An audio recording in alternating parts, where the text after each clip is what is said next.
你有没有发现，这大半年自己像被架在火上烤，明明以前是个沉得住气的人，现在见点小利就心痒，明明性子一向温和，最近张嘴就对家人说重话，办事不知不觉得罪贵人，钱没少赚，可手里就是留不住，像漏了底的木桶，进多少留多少。诸位，今天我要告诉你，你这不是犯了煞气，也不是时运不济，你这所有的乱子根源全在今年丙午年的这股旺火里，火气太盛，把人的心性给烧乱了，火往上飘，人就沉不住气，眼光就变短，说话就冲，财自然就从这些缝隙里漏走了。而8月7号立秋这天，就是今年最关键的一道转机。很多人以为立秋嘛，就是天气慢慢凉快了，该添衣服了。我告诉你们，没那么简单。咱们老祖宗留下来的24节气，从来不是光给你看天气预报的，它是看天地之间阴阳气机的转换。你翻开老祖宗的历法看一看，立秋的三候叫什么？凉风至，白露生，寒蝉鸣。它不是说这一天温度咔嚓一下就降下来了，俗话还说秋老虎呢，那个暑气还在，但是你看不到的那个大环境的底色已经悄悄地变了。这就好比一锅开水，底下的柴火刚刚抽掉，水面还在沸腾，但是往上冲的那个劲头已经不一样了。尤其是今年这个立秋，它的分量就重了。这不仅仅是过一个节气，这在咱们的学问里叫做火精换权，烧了大半年的旺火，到这天开始交棒。秋天的精气要接掌局面了。精气是什么？是收敛，是规矩，是让你从往外冲变成往回收，帮你踩住刹车，补上之前漏财漏福的窟窿。听到这里，有些人马上就高兴了，说哎呀，精气来了，精就是财，那我立秋以后是不是就要发大财了？你们要晓得，佛法讲得很清楚，时运只做圆，心念才是因，天地换气只是外力，你自己的本事，人品积攒的善业才是能结果的种子。心浮着不收，再好的机缘也会被无明火烧光。这世间万法哪有坐等发财的道理啊？精气回来以后，它的第一个作用是先替你止住之前的错误，让你这颗躁动的心凉快下来，然后再让你原有的积累找到一条走得通的出口。这就是为什么同样是过一个立秋，同样是面对这股交接的契机，有人接下来是满盆满钵的福报，有人却接来了一堆麻烦和冲突。为什么同一个生肖，有人突然翻身，有人却依然在泥潭里打滚？我告诉你们，天地一换气，有4种人会在这段时间出现非常剧烈的变化。第一种人，他靠的是一个合字，天地契机跟他一合，别人把机会直接送到他面前。第二种人，他靠的是一个生字，他本来脑子被火烧糊涂了，这股气一进来，他突然清醒了，判断力恢复了。第三种人，他靠的是开库，他积压了很久的资源和人情，终于被这把钥匙拧开了。而最后一种人最特殊，动静也最大，他要靠一个冲字，他必须先经历一次旧饭碗被打破，旧局被冲散的痛苦，他的心路才能真正走出来。这4种人分别是谁，背后的运转逻辑是什么，又该怎么借上这股东风，咱们顺着这股精气慢慢讲清楚。这第一种人是谁呢？就是属蛇的朋友。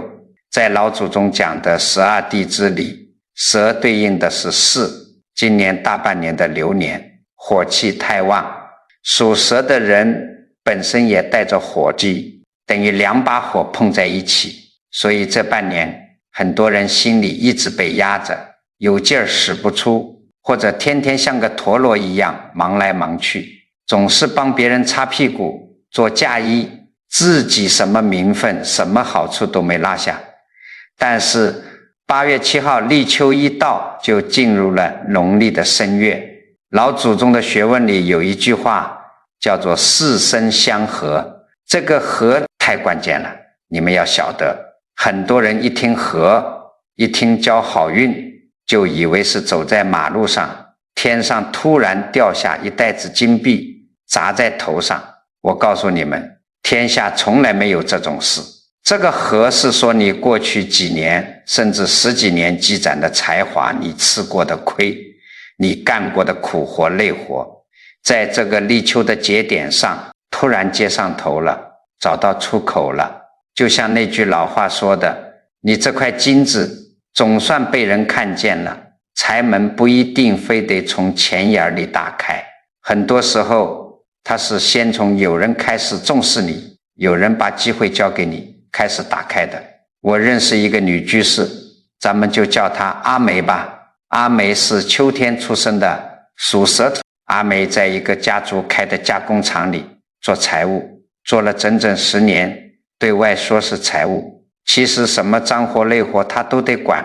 老板的小舅子喝醉了酒惹事，她半夜爬起来去调解擦屁股，车间里突然缺人手了，她换上衣服就去流水线顶班。10年啊，人生有几个10年？阿梅干了10年，名义上还是个小出纳，天天累得连气都喘不过匀，受尽了亲戚们的白眼，工资却没见涨多少。这就叫什么？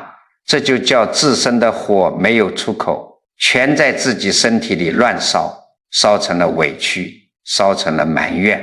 到了有一年的立秋前夕，契机悄悄地变了，老板在隔壁市盘下了一个新厂，准备大干一场。可是老板转头一想，手底下那些亲戚全是不靠谱的酒囊饭袋，根本没人能去挣场子。满公司看下来，只有这个受气包阿梅最知根知底，最能干实事。于是老板把阿梅叫到办公室，把新厂的公章和任命书往桌上一拍，阿梅新厂的副总你来当，人事财务你一把抓，你去给我管事。你们看，这就是四生相合。机会来了，你的价值终于被看见了，以前吃的苦现在变成台阶了。但是诸位要想一想，老天爷给你开门，难道就不会给你设考题吗？阿梅这头刚拿到公章，还没捂热乎呢，家里的7大姑8大姨全收到风声了。那天晚上，阿梅家的门槛都快被踏破了，大表哥拎着2瓶好酒，笑得脸上像开了花。阿梅呀，表哥就知道你从小就有出息，你现在是老总了，表哥那个天天打游戏的小儿子，你给安排进采购部呗。二舅妈也挤过来，拉着阿梅的手亲热得不得了。阿梅舅妈厂里刚好压了一批包装盒，你用新厂的账给我高价收了呗，肥水不流外人田嘛。阿梅当时坐在沙发上看着满屋子，以前根本不拿正眼看她的人，现在全都围着她转，她那个心里的火腾的一下就上来了。什么火？虚荣之火，想讨好所有人的火。她觉得，哎呀，我阿梅憋屈了10年，也算是熬出头了，终于能在这个家族里直起腰板，让大伙都成我的情了。他当时脑子一热，张着嘴刚想说一句行，包在我身上，就在这个节骨眼上，阿梅突然想起了我之前跟他讲过的话。我告诉过他，佛法讲得很清楚，凡事不能顺着贪念和虚荣走。你真当人家是看得起你呀？人家是看中了你手里刚刚拿到的一点点权利，你今天为了面子，为了证明自己能耐，把这些烂账全揽过去，乱给人家开空头支票，明天新厂被这些人搞垮了，老板第一个拿你开刀，这就叫过度承诺。这就是被自己的欲望牵着鼻子走，把好不容易等来的河变成了套在脖子上的枷锁。很多人就是死在这一关上的。机会来了，想一口吃成个胖子，最后把自己撑死了。阿梅当时倒吸了一口凉气，硬生生把已经到了嘴边的包在我身上咽了回去。她深吸了一口气，站起身，把表哥的那2瓶酒往前一推，脸一板，斩钉截铁地说：表哥，舅妈，不是我不帮忙，老板交底了，新厂全部按规矩来，进人要考试，采购要比价，我阿梅就干好我分内的这一件事。谁要是让我破规矩，明天这公章我就还给老板，咱们谁也别想落好。这话一出，屋里顿时鸦雀无声。那些亲戚一看占不到便宜，脸色全变了，骂骂咧咧，阴阳怪气的全走了。阿梅那天晚上坐在空荡荡的客厅里，心里难受极了。她觉得自己一下子得罪了所有人，把路都走绝了。但是结果呢，过了2个月，新厂没塞进一个吃闲饭的人，账目清清楚楚，生产顺顺利利。老板一看这女人真能扛事，彻底把大权放给了她。阿梅的年薪直接翻了3倍，在这个家族里再也没人敢小看她一眼。这个道理很简单，对不对？老天爷借着立秋的这股精气，给你一个河，把机会送到你面前，不是让你去满足虚荣心的，你得有定力呀。这大半年的火气那么旺，很多人为什么到了最后关头亲手把快要打开的财门又给关上了？就是因为太急于证明自己了。别人稍微夸你2句，捧你2句，你连自己姓什么都忘了，什么不该管的事都去管，什么办不到的大话都敢说。所以属蛇的朋友，或者你们家里有属蛇的亲人，你们一定要把我的话记在心里。立秋之后，不管是原本不理你的人突然跑来联系你了，还是搁置了很久的合作突然又启动了，或者是你在单位里突然被人提拔了，你要做的第一件事就是管住你的嘴，管住你的心，千万不要乱答应。你要学会去无存精，把你脑子里那些不切实际的承诺统统删掉，把所有的精力只集中在你真正有把握，真正能干成的那一件事情上。得罪人不要紧，只要你守住了规矩，守住了本分，最后的结果一定会证明你的清醒。佛法里常讲愿力，人活在世上要发好愿才能成事。但是如果你光有愿力，却没有一把戒尺在心里量着，你的愿力不知不觉就会变成你的执念。你能狠下心来，放下讨好别人的心，你才能真正接得住立秋后这波实打实的好运。你们看，属蛇的人他是靠老天爷把机会直接送到面前，靠一个和字打开局面。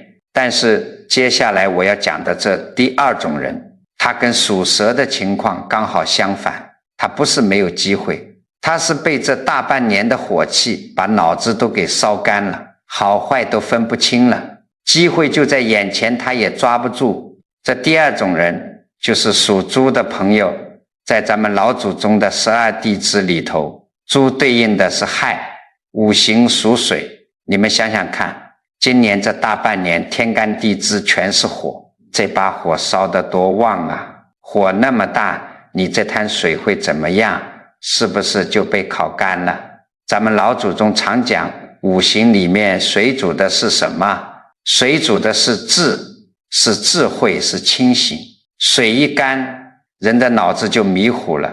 所以很多属猪的朋友，尤其是夏天出生的，这大半年来最大的困境根本不是手里没钱，而是脑子像一锅糊，完全看不准财。你回想一下，这半年你是不是经常这样？看见别人在某个行当里赚钱了，或者听说买个什么东西能升值，你那个心就跟猫抓一样，火急火燎的就要把钱砸进去。可真等到好机会摆在眼前了，你又前怕狼后怕虎，一会儿想冒个险，一会儿又吓得缩回去。你这不叫投资，你这叫没头苍蝇。你的心乱了，水浑了，你哪里还能照得见真正的机会呢？但是只要熬到立秋，气机一转，进入了申月，老天爷就给你派救兵了。申五行属金，五行相生相克里有一句最基本的话，叫做金生水。很多人不懂，以为金生水就是天上突然掉下金子，化成水流进你的口袋里。我告诉你，根本不是这么回事。金气是一股收敛、肃杀、讲规矩的冷气，这股冷气一进来，把你身边那一团狂躁的火气一逼，你原本快要干涸的这口井突然就冒出清泉了。水一回来，意味着什么？意味着你那颗被火烤得发烫的心终于凉快下来了，意味着你的定力、你的判断力、你的那份清醒重新回到了你的身上。这个时候别人还在跟风乱抢，你却能冷眼旁观，一眼看穿哪些是真金白银的机会，哪些只是骗人来接盘的热闹。为了让你们把这个金生水定而后明的道理彻底吃透，我给你们讲一段历史的真事。晚清的时候，曾国藩带着他一手练出来的湘军苦战了多少年，终于攻破了南京城，把太平天国给灭了。诸位，你们要知道，打下南京的那一天，曾国藩手里的权力大到了什么地步？放眼天下，没有一支军队能跟湘军抗衡。大清朝的江山有一大半是靠他手底下这帮骄兵悍将打下来的。当时的局势是什么？是烈火烹油啊，那是一股烧透了半边天的火。手底下那些将领一个个眼睛都杀红了，看金银财宝发红，看权力地位更发红。有一天深夜，曾国藩的亲弟弟曾国荃带着几个核心的将领悄悄摸进了曾国藩的大帐，大帐里静得连根针掉在地上都能听见。曾国荃扑通一声跪下，压低了嗓门，眼睛里透着一股狂热的火光。大哥，如今天下兵马大半在我们手里，朝廷那些八旗兵早就烂透了东南半壁，只要您一句话，弟兄们立刻给您披上黄袍。这天下咱们曾家做的，你们想想看，这是多大的诱惑，这是把皇位直接端到了你面前啊！换了平时心浮气躁的人，被这把全狱的火一烧，脑子一热，当场就得造反。但是曾国藩在那一刻把金生水的功夫用到了极致。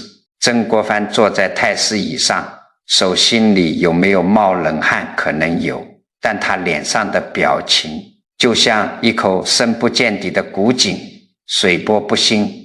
他死死盯住曾国荃，没有激动的演讲，没有长篇大论，只冷冰冰、斩钉截铁地从牙缝里挤出一句话：你是想让我曾家落个满门抄斩、诛灭九族的下场吗？就这一句话，像一盆冰水，兜头浇在了曾国荃这帮人的脑袋上。曾国荃吓得浑身一哆嗦，满腔的狂热瞬间熄灭了一大半。曾国藩心里太清楚了，朝廷那边早就防着他了，狡兔死，走狗烹。现在这所谓的泼天富贵根本不是什么机会，而是一个随时会把曾家炸得粉碎的火药桶。别人在权力的巅峰看到了皇冠，他在鼎盛的狂欢里看到了断头台。当天晚上，曾国藩做了一个让天下人都惊掉下巴的决定，他不等朝廷开口，自己主动写了一封奏折，800里加急送到京城。折子里写了什么？4个字：裁撤湘军。我要把手底下的兵权主动交出去，我把这支天下无敌的军队自己给解散了。这个决定一出来，手底下的人都哭啊，觉得太亏了。可是结果呢？朝廷里原本想要除掉曾国藩的那些人，一下子没了借口，皇帝悬在嗓子眼的心终于放了下去。曾国藩靠着这一退，不仅没有丢了性命，反而保全了自己晚清中兴第一名臣的千古美名，更是让曾家这个家族平平安安的兴旺了100多年，代代出人才。诸位要晓得，这就是定力，这就是真正的清醒。当全天下的人都被贪欲的火烧得失去理智，拼命往前冲的时候，曾国藩用精气生出了水，他退了一步，他放下了眼前那个看似热闹，实则是催命符的黄袍，守住了自己作为臣子的本分，也守住了整个家族的命脉。佛法里常说定而后能明，你的心不被外界的诱惑和假象拉走，你的智慧才会真正显现出来。咱们今天在座的老朋友们，你不是带兵打仗的大将军，但你每天面对的诱惑一点都不比曾国藩少。你拿着攒了一辈子的养老钱，去公园里溜达，去菜市场买菜，旁边一个老姐妹凑过来，神神秘秘地跟你说，哎呀，王姐，我最近投了一个什么理财项目，稳赚不赔，你要不要也放点钱进去？或者有人拉着你去听什么健康讲座，然后拿出一堆保健品，说吃了能包治百病，让你把棺材本都掏出来买。那个时候你看到别人好像真的拿到了利息，看到讲座上那么多人抢着交钱，你的心是不是也跟着扑通扑通跳？是不是那股跟风的火气又上来了？怕自己错过了这个发财的机会，怕自己少占了便宜。我告诉你们，立秋到了，属猪的朋友还有所有脑子容易发热的朋友，老天爷把这股让你清醒的精气送过来了。你的稳稳的接住，怎么接？就是面对这些乱七八糟的诱惑，你要像曾国藩一样，心里有一口深井，冷冷地看着他们闹。你要告诉自己，看不懂的东西我不碰，太热闹的地方我不去，天上掉下来的馅饼里面包的绝对是毒药。立秋之后，你可能会发现，以前你死活看不透的事情，现在突然一眼就看穿了底牌。以前别人怎么劝你都不听的烂账，你现在自己主动就放手了。别人还在拼命乱抓的时候，你学会了把手收回来。当你不再跟着贪念跑，不再随波逐流，你口袋里的钱就再也漏不掉。这就是立秋带给你的比金子还珍贵的财宝，清醒。属猪的朋友是靠恢复清醒来守住财，水终于重新有了源头。可是接下来的这第3种人，他一点都不缺水，他也不缺能力，甚至可以说他手里攥着大把的资源。他的问题出在哪儿呢？他的东西全压在一个库里，越积越重，越来越累，死活就是变不成现钱。这第3种人是谁？就是属狗的朋友。在老祖宗的12地支里，狗对应的是戌，你们去查查五行就知道了。戌土它不是一般的土，它是带火的燥土，咱们管它叫火库。你们想想看，今年这大半年是什么年份？丙午火旺啊，天上的火往下烤，你这地下的火库又在往上烧。尤其是那些冬天出生的属狗的朋友，外面看着可能挺冷静，其实心里那团不服输的火早就烧得急不可耐了。这就导致了一个极其痛苦的现象，4个字：越努力越赌。很多属狗的老朋友跑来问我，我这大半年起早贪黑，什么活儿都接，什么忙都帮，怎么到头来一分钱没存下，反倒欠了一屁股债，天天被杂事缠得脱不开身。我告诉你们，这就是因为你的火库被烧燥了，你过去积攒的人情、经验、客户，那都是你的财库，对不对？可是火气一旺，你心一急，你就什么都想抓在手里，你以为多做几样就能多赚点，结果呢，项目承诺杂事全压在这个库里，把门堵得死死的，真正的价值反而出不来了。但是只要熬到8月7号立秋，金气一入局，情况就不一样了。金气主收敛，它是一把剪刀，专门来帮你建立秩序的。老祖宗讲开库，很多人以为开财库就是老天爷给你一把神秘的钥匙，咔嚓一下，天上掉下个装满金条的保险箱。天下哪有这种便宜事？真正的开财库是让你学会做减法，是把那些乱七八糟的让你光出汗不赚钱的杂源通通砍掉，把你最值钱的那样东西重新亮出来。我认识一个老汉，属狗的，冬天出生，咱们就叫他老李吧。老李干了大半辈子餐饮，靠着一手祖传的熬汤手艺，开了一家牛肉面馆。10几年下来，街坊邻居都认他这个味道，生意一直挺稳当。可是今年上半年火气大环境也让人焦虑。老李看着对面街上新开的那些网红餐厅，今天搞直播，明天卖烤鱼，天天门口排长队，老李心里那个急呀，他觉得自己那碗面太土了，赚得太慢了，脑子一热，他干了一件什么事？他跑去印了一本厚厚的菜单，往里面加了100多道网红菜单，什么小龙虾、麻辣香锅，只要是市面上火的，他全加上。结果怎么样？厨房里本来就那么大点地方，现在堆满了各种乱七八糟的食材和调料包。老李每天早上5点爬起来，满世界进货，到了饭点，厨房里就像打仗一样，一会儿这边喊着小龙虾怎么还没好，一会儿那边吹着香锅太咸了。老李满头大汗，脚底下踩着油腻腻的地砖直打滑，急得在灶台前直转圈，因为精力全分散了，他连最拿手的那锅牛肉老汤都熬糊了底。不到半年，老李累出了一身病，老主顾吃了一口糊味的面，摇摇头再也不来了。新来的客人吃着那半生不熟的网红菜，当面骂街。老李愁得整夜睡不着觉，看着账本上亏出来的窟窿，准备关门大吉了。他觉得是自己的命不好，这就是火气烧干了理智，财库被杂源彻底堵死了。到了立秋前夕，节气的精气开始逼近了。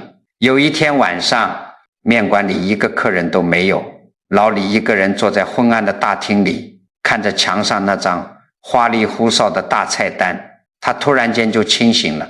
他站起来，走到墙边，一把将那张大菜单撕了下来。他老婆在旁边吓坏了，说：老李，你疯了，真不干了。老李眼珠子通红，但语气特别坚定，他咬着牙说：不干了，那些乱七八糟的通通不干了。从明天起，店里只卖红烧牛肉面，外加3个凉菜，爱吃不吃。你们要晓得，老李做出这个决定是割肉一样疼啊。那100多道菜的食材还堆在冰箱里呢，那都是钱啊。但是这就叫开库必须做减法。第二天，老李的店面清净了，厨房里不再是一地狼藉，老李也不再像个没头苍蝇一样乱转。他安安静静地站在那口大汤锅前面，把所有的心思全放进了这锅熬了10几年的汤里。那熟悉的醇厚的牛肉香味顺着街道一下子就飘了出去。没过几天，那些走掉的老主顾闻着味儿就回来了，吃了一口，一拍大腿，老李，就是这个味儿，你早干嘛去了？大家口口相传说老李的牛肉面又活过来了，因为菜品少，出餐快，翻台率高的吓人，到了年底一算账，就靠着这一碗面，老李赚的钱比他搞那100多道网红菜的时候翻了2、3倍。这个道理很简单啊，对不对？佛法讲得很清楚，任何一个结果都是因和缘碰在一起才生出来的。老李熬了10几年的手艺，那是他财库里的真金，那是他的因。可是他心里一急，招惹了那么多乱七八糟的网红菜，那是杂缘，杂缘太多，就把真金给埋起来了。老天爷借着立秋的精气，让他拿把剪刀，咔嚓一下，把杂缘全部剪断，因缘一清净，真正的果报自然就长出来了。所以咱们属狗的朋友，尤其是那些觉得这大半年诸事不顺，越努力越笃信的朋友，你们回去好好想一想，你的财库不是老天爷忘了给你开，而是你自己在门上挂了太多的锁，你手里那个做了快完工却一直拖着的项目，你那个纠缠不清的合作，你那些为了面子硬撑着不肯关掉的亏本买卖。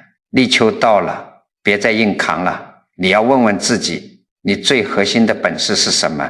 你手里最靠谱的客户是哪几个？把那些没有真实回报的烂摊子果断地砍掉，哪怕这会让你损失一点前期的投入，哪怕这需要你承认自己之前走错了路，你也要勇敢地用红笔划掉它，只保留最有价值的那一行。当你不再同时背着那么多承诺的时候，当你愿意把最重要的一件事重新捡起来做到极致的时候，你会发现停滞的合作突然松动了，旧客户重新上门了，原本堵得死死的现金流突然就哗啦啦的流动起来了，这才叫真正的开库。属狗的朋友靠做减法打开了宝库。但是接下来我们要讲的最后一种人，他遇到的动静是最大的，甚至可以说他要经历一场剥皮抽筋般的痛苦，因为他在立秋遇到这股气，既不是合，也不是生，更不是开库，而是一场猛烈的冲。这场冲又是怎么让人绝处逢生，走上大运的呢？这最后一种人就是属虎的朋友。在咱们老祖宗传下来的12地支里，虎对应的是迎立秋一过，进入了农历的申月，寅木碰上了申金，这就形成了一个非常猛烈的气机交锋，叫做寅申相冲。你们要晓得，很多人一听到算命的说冲，第一反应就是害怕，以为天要塌下来了，不是破财就是倒大霉。我告诉你们，凡事不能看表象，这个冲字真正的意思是打破，是连根拔起，是把你那个原本做的舒舒服服但也已经僵化的位置一脚给你踢翻。属虎的朋友，尤其是春天出生的，木气太旺，今年大半年又是火旺，木生火，所以你们这大半年的状态就像是一棵长疯了的树，枝叶太茂盛，想法太多，什么都想干，可是真到了节骨眼上，主干反而没有力气了。这个时候申月的金气一进来，金是专门克木的，这就好比老天爷手里拿着一把大斧头，对着你这棵树咔嚓一斧头劈下来，你说疼不疼？那是真疼啊。所以立秋前后，很多属虎的朋友或者家里有属虎的，你会发现生活里突然出现了剧烈的变动，比如原本干的顺风顺水的事情突然之间被叫停了，你没有做错任何事，却莫名其妙被误解，被清退，甚至被剥夺了原本属于你的平台和机会。又或者本来谈好的合作，对方突然翻脸不认人，这种感觉是什么？就是觉得冤枉，觉得憋屈，觉得自己明明一片好心，明明是在做正事，怎么突然就像是被老天爷封杀了一样，一夜之间全盘崩溃。这个时候绝大多数人会怎么做？愤怒、抱怨，拼命的去争吵，想要把失去的东西硬生生抓回来，或者整天唉声叹气，觉得自己这辈子完了。为了把这个冲字讲透，让你们知道怎么在绝境里翻身，我给你们讲讲咱们老祖宗历史上的一个大文豪韩愈。你们去看看他的人生，就知道什么叫真正的借冲转运了。大唐的时候，韩愈在京城长安做官，那是什么地位？那是顶级的文臣，声望极高。有一天他看到朝廷里的一些乱象，出于一片忠心，连夜写了一道奏折递了上去。他心里想的是什么？是天地良心，是为国家好。可是结果呢？这道奏折递上去，皇帝根本没有看到他的忠心，只觉得他是在大逆不道。皇帝雷霆大怒，一道圣旨直接砸了下来。诸位想想那个画面，前一天韩愈还是坐在高堂之上的大官，宾客盈门。第二天传旨的太监一念圣旨，韩愈跪在地上，只觉得脑袋里嗡的一声，后背的冷汗瞬间湿透了衣服。圣旨上白纸黑字，砍夺一切官职，立刻流放广东潮州。这叫什么？这就是命运给他来了一次最惨烈的迎声相冲。他奋斗了大半辈子建立起来的地位名声，一斧头全劈碎了，没有任何申诉的机会，直接给你封杀出局。在那个年代，潮州那里叫蛮荒之地，到处是原始森林，气候闷热，毒虫遍地。最可怕的是，那里的江里头盘踞着吃人的大鳄鱼，经常爬上岸来，把老百姓的牛羊拖进水里吃掉。韩愈一路上风餐露宿，受尽了千辛万苦，好不容易挨到了潮州。他推开那间破破烂烂的衙门，看着外面满目疮痍的土地，听着老百姓因为鳄鱼吃人发出的哭喊声。这个时候韩愈的心里难道没有火吗？难道不觉得冤枉吗？他太冤了，他大可以天天喝得烂醉，对着北方的长安破口大骂，骂皇帝不长眼，骂奸臣当道。他也可以就此摆烂，在这个破地方混吃等死。如果他这么选，他那团火就会把自己彻底烧干，历史上也就多了一个客死他乡的倒霉蛋。但是韩愈之所以能成为千古大家，就在于他接住了这个冲。佛法讲得很清楚，当外境发生巨变，当无常砸到你头上的时候，你抗拒是没有用的。你越是怨天尤人，你越是死死盯着那个已经失去的旧饭碗，你心里的无名火就烧得越旺，最后只会把你仅存的一点福报烧成灰烬。韩愈站在潮州的江边，吹着闷热的新风，他突然间就清醒了。他告诉自己，长安的那个官位已经死了，我现在的身份就是潮州的地方官。老天爷既然把我冲到了这里，那这里就是我重新证明价值的地方。他没有去写什么痛哭流涕的申诉信求皇帝宽恕，他转过身面向了当地的老百姓。他干的第一件事就是处理鳄鱼。他穿上官服走到江边，设立了一个祭台，写下了一篇千古流传的祭鳄鱼文。这不是在搞什么封建迷信，这是他在向天地，向这片水土立下一个极其强烈的愿力，也是在给当地百姓立规矩壮胆气。他把那篇文清清楚楚地宣读出来，随后立刻组织乡勇，拿起弓箭和长矛，对江里的鳄鱼展开了清剿，鳄鱼被赶跑了，老百姓有活路了。紧接着他又拿出自己的钱兴办学校，把北方的文化和规矩一点一滴地教给当地的孩子。诸位，韩愈在潮州待了多久？只有短短的8个月。就这8个月，他没有抱怨过一句，把所有的心血全扎在了这片蛮荒之地上。他硬生生用自己的行动，把一个没人管的独瘴之地变成了一个尊师重教的文化之乡。老百姓感恩他，把当地的山改名叫寒山，把当地的江改名叫寒江。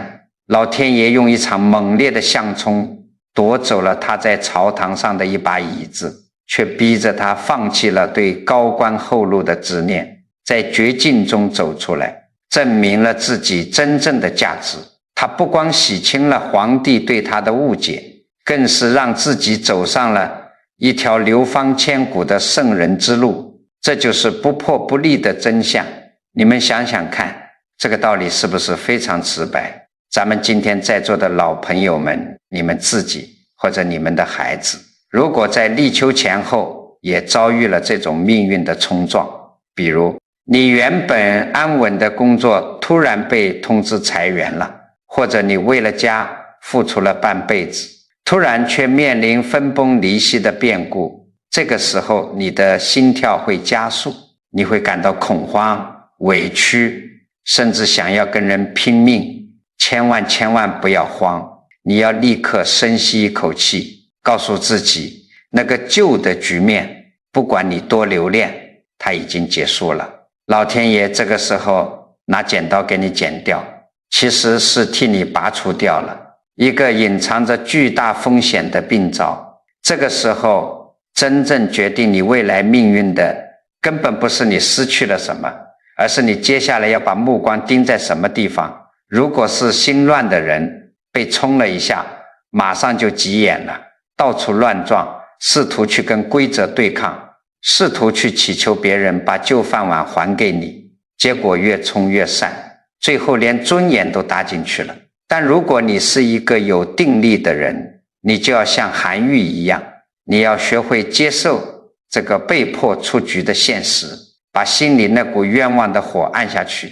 你要明白，与其去跟不可抗力的因素较劲，不如安下心来，看看自己手里现在还剩下什么本事，把那些没用的犹豫幻想通通砍掉。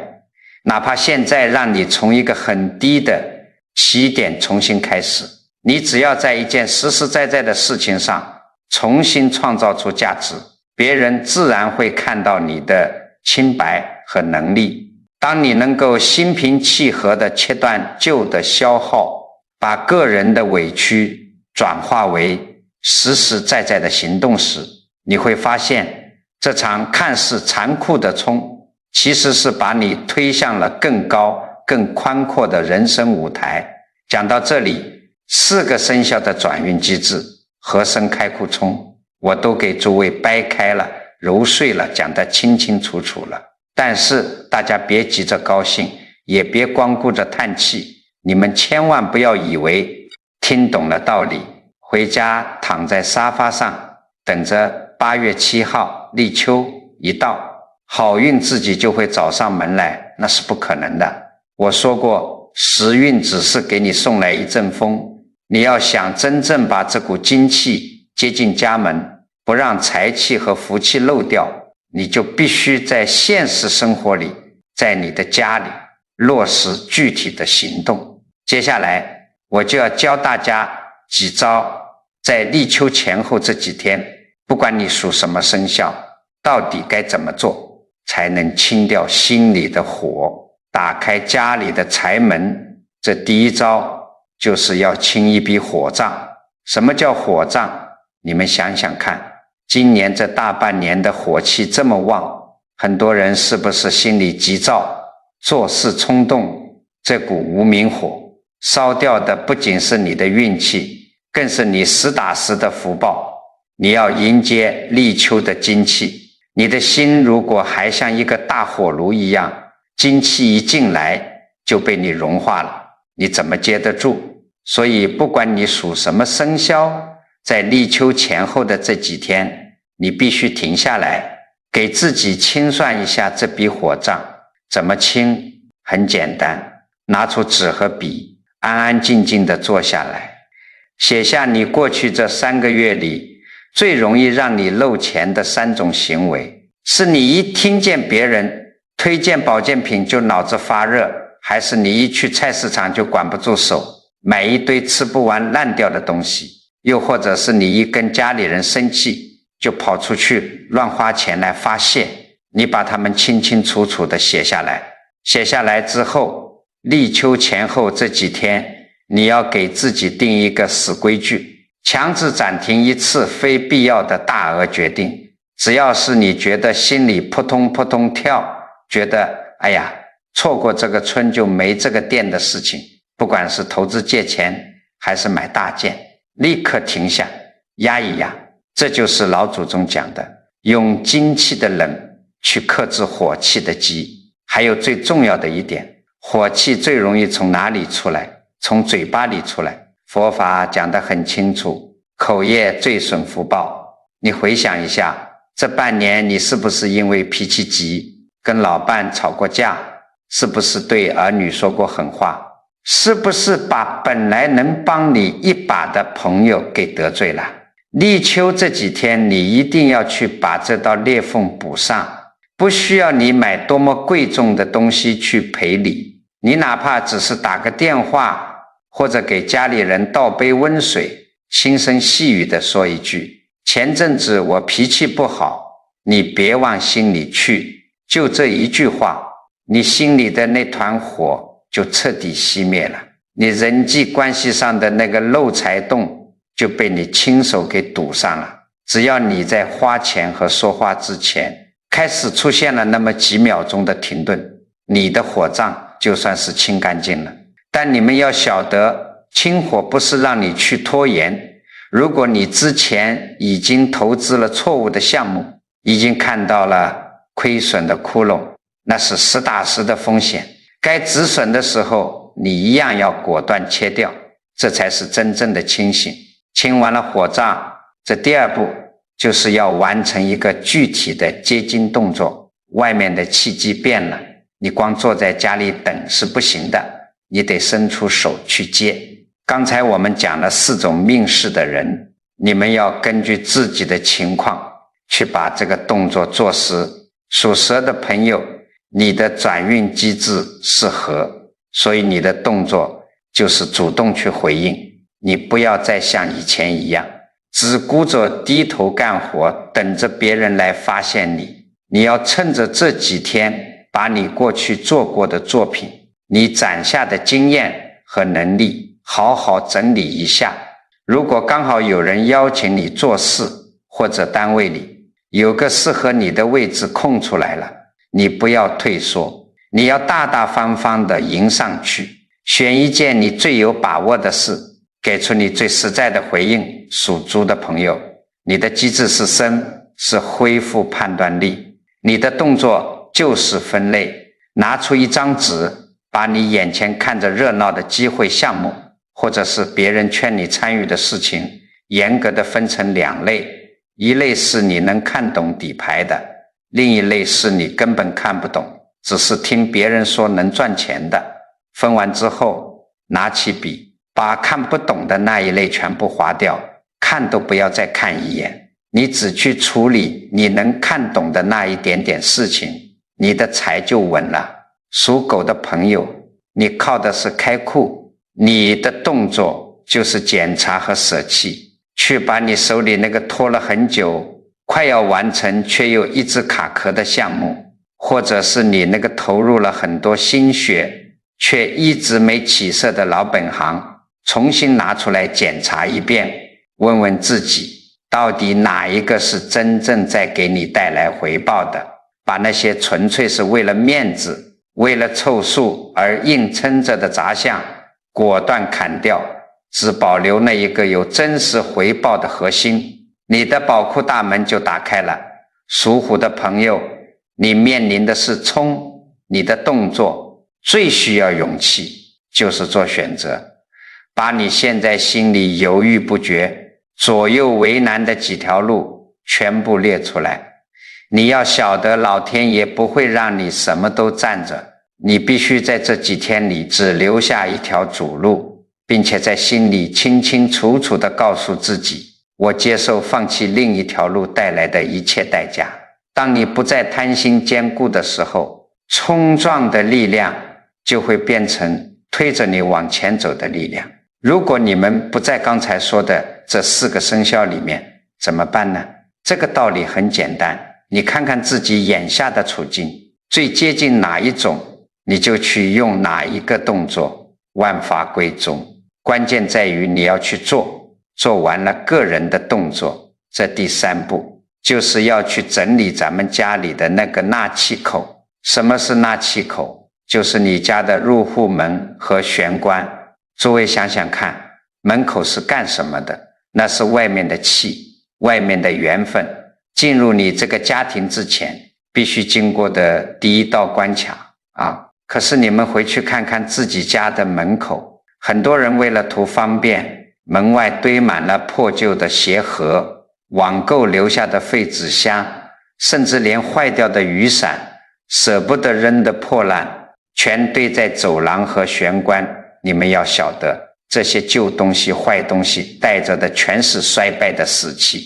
立秋的精气、清新的财气到了你家门口，一看这里像个垃圾堆，那股好气连门都进不来，直接就绕道走了。你家里留下的全是你每天进进出出带回来的杂乱和霉气。人的心每天在这堆垃圾里穿梭，你的心能清净吗？你的财运能好吗？所以立秋这一天或者前后这几天，你们一定要亲自动手，把家门口彻底清理干净。那些破烂该扔的扔的，该卖废品的卖废品，一刻都不要留，门清干净了。接下来要检查你门口的那块地垫，很多家庭的地垫踩得又脏又破，边缘都磨得起毛了，还不舍得换，你那是把一家的门面都踩烂了啊！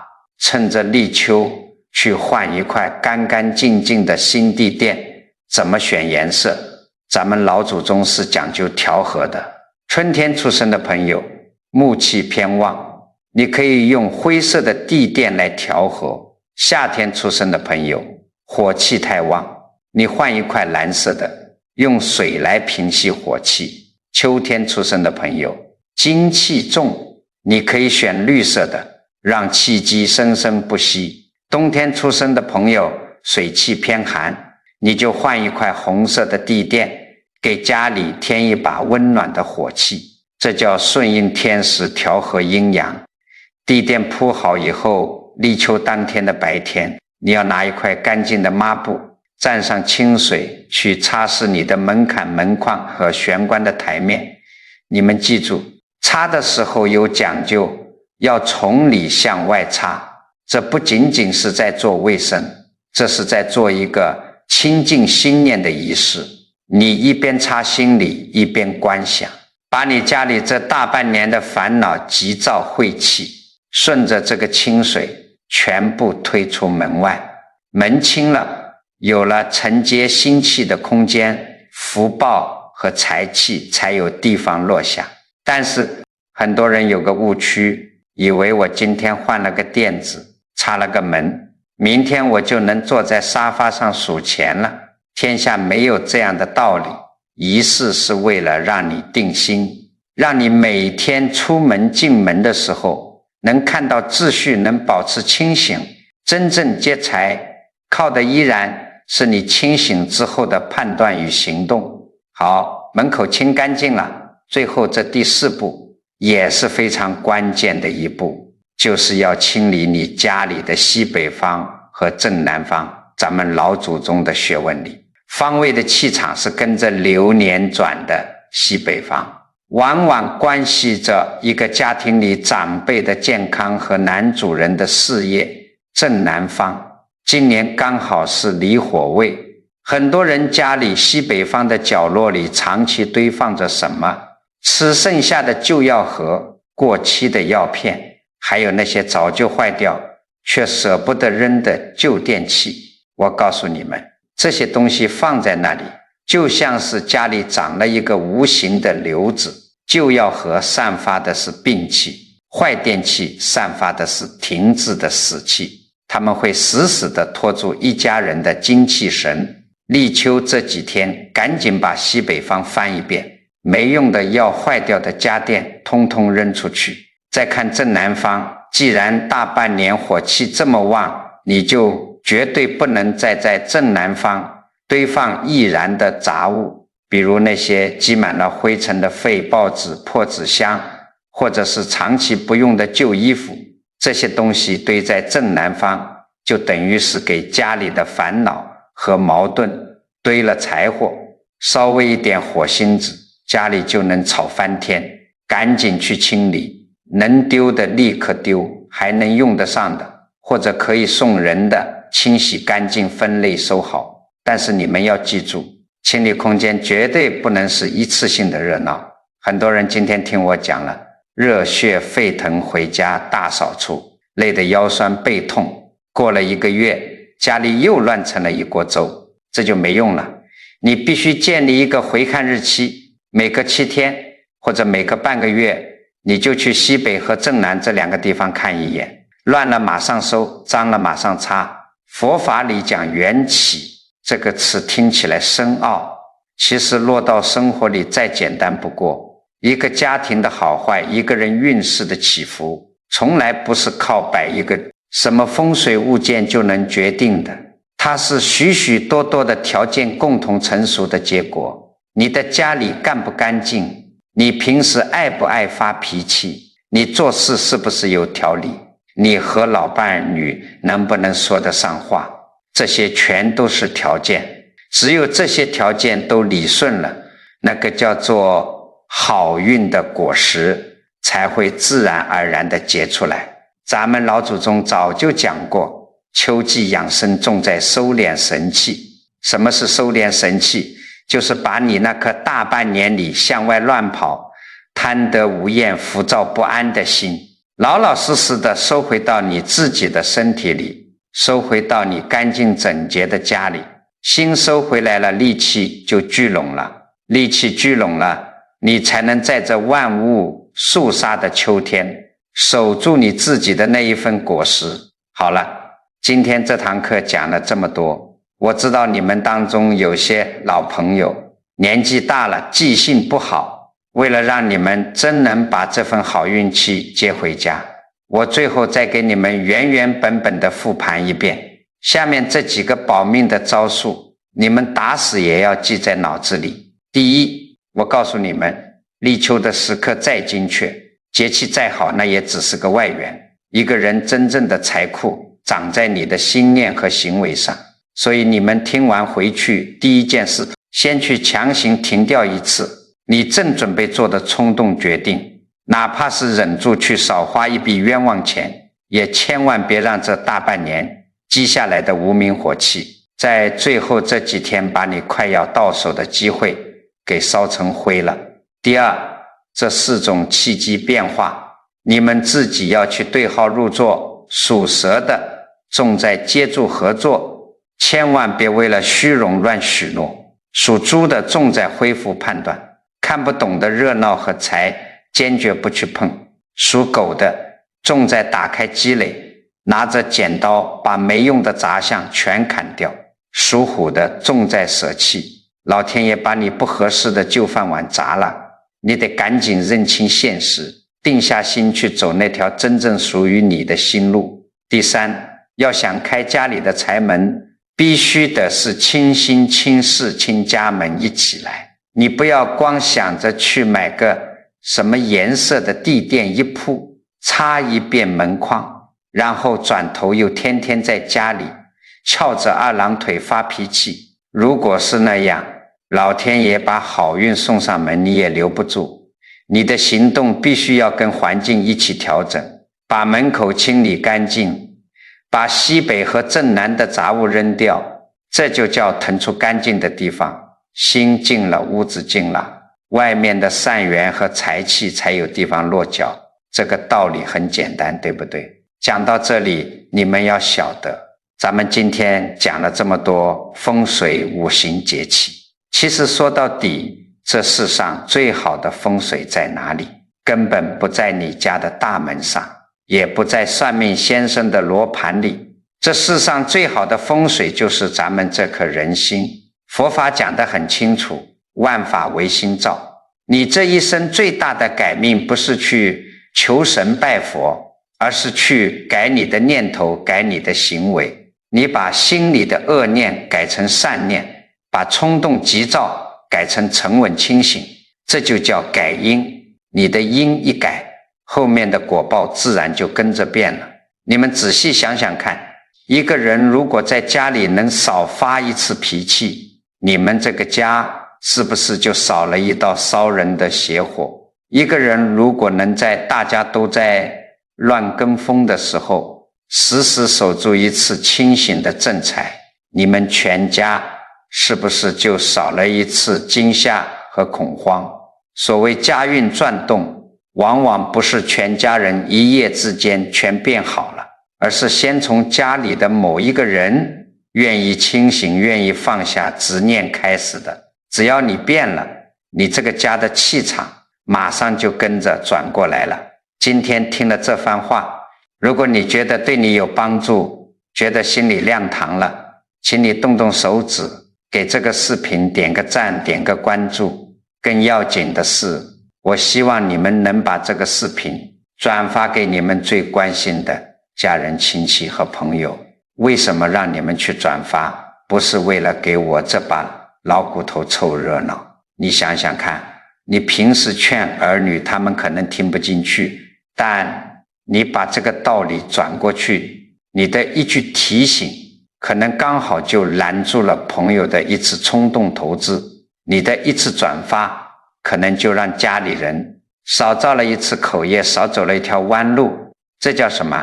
这就是救人一命，护人一运啊！你以为只是动动手指，其实你这是在给自己，给你们这个家族积福积德，这份功德那是无量无边的。咱们常说文字是有力量的，念头是有能量的。如果现在千千万万人的善念都在这一刻汇聚在一起，那个形成的正向磁场威力是极其不可思议的。所以我邀请今天在座的诸位老朋友，听完之后都在咱们的评论区里留下你的善言。你可以写愿我借力秋精气，断掉旧号，守住正财，也可以写愿我家门清净，福财有归。你只要敢发心写下来，这股善念就会牢牢种在你的心田里。你写下的每一句善言，最终都会化成福报，清清楚楚地回向到你自己和你的家人身上。